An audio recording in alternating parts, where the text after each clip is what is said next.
Okay, game week 7 is done. I had a pretty good week this week. I'm pretty happy with how things went.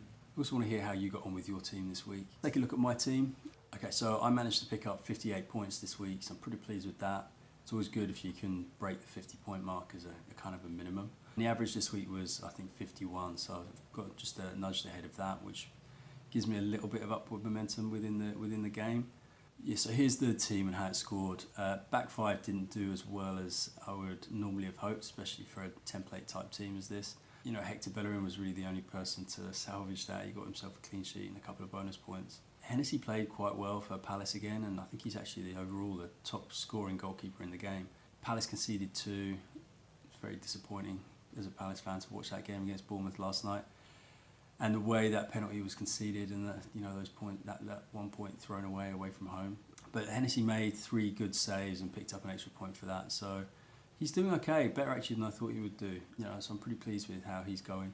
Let's look at the midfield. Midfield didn't really do anything.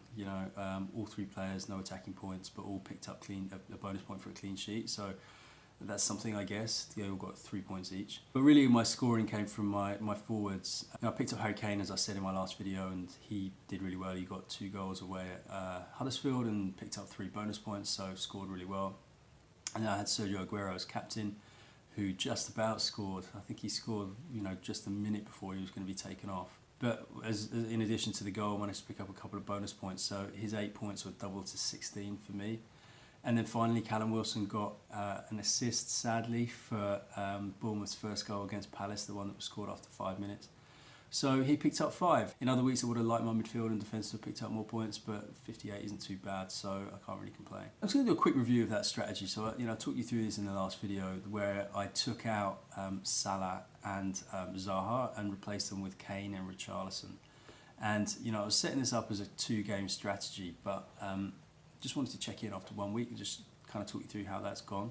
Obviously, Mo Salah didn't get any attacking points for Liverpool in that game at Chelsea. He was actually substituted, I think, with about 20 minutes to go, and so only picked up 2 points. Whereas on the other side of the coin, Harry Kane obviously got those 2 goals and the 2 bonus points. So generally speaking, that switch, the headline is that it worked pretty well. I guess digging into it a little bit more, it's a little bit frustrating because I picked for Richarlison, and I was umming and ahhing about whether to pick Richarlison ahead of 4 other players, if you remember. James Maddison, Yarmolenko, Aaron Lennon and Aaron Ramsey. Now Richarlison didn't do much. All he did was played 90 minutes and picked up a clean sheet point for 3 points. But I guess the good news is I read the fixture right. Everton did get that good result at home to Fulham, and that Fulham home fixture was the main reason that I picked Richarlison ahead of Maddison. So that didn't quite work out for me because, I think I made the right choice, but Richarlison just didn't quite deliver in that game. And, that happens. Everyone's got to live with that and those decisions. Although this time, ironically, Maddison did get an assist in his tougher fixture, as did Yarmolenko. So 2 of those other players I was looking at, I could have got maybe an extra assist if I'd signed, one of those 2 guys.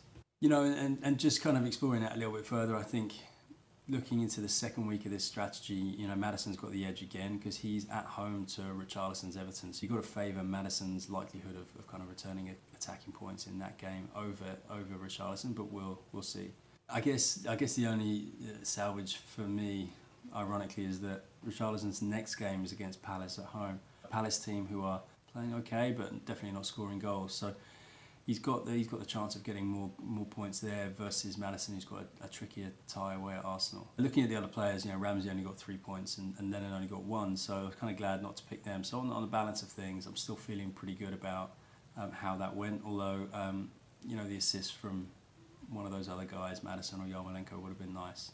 So overall, net, in terms of this strategy, I'm up 8 points versus where I would have been if I'd stuck with the same team and not made those transfers. So I'm feeling pretty good about how things have gone, and we'll just see how things go over the next week and the week after.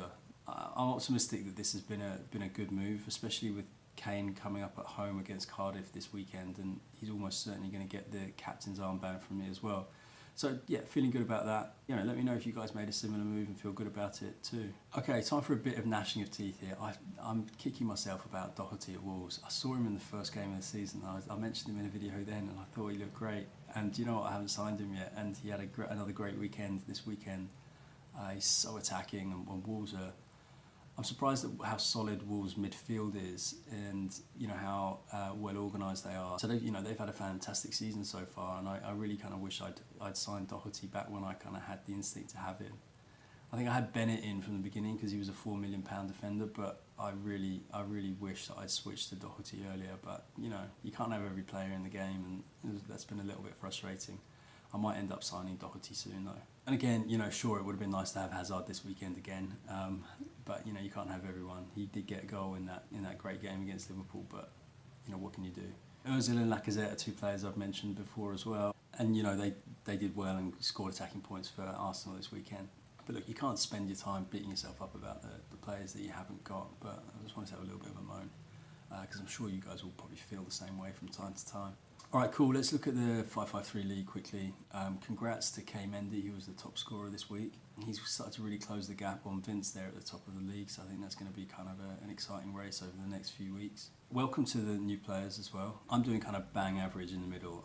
I made a point up on Pratik, but you know, I've lost further ground on Vince and Kane there, so I've got to start doing better if I want to catch those guys up. Okay, that's it. A fun game week. That Kane gamble paid off. And look, I'll be back in a few days to chat about game week 8. Thanks for watching. Please subscribe to the channel and hit the thumbs up if you like this video, and I'll see you next time.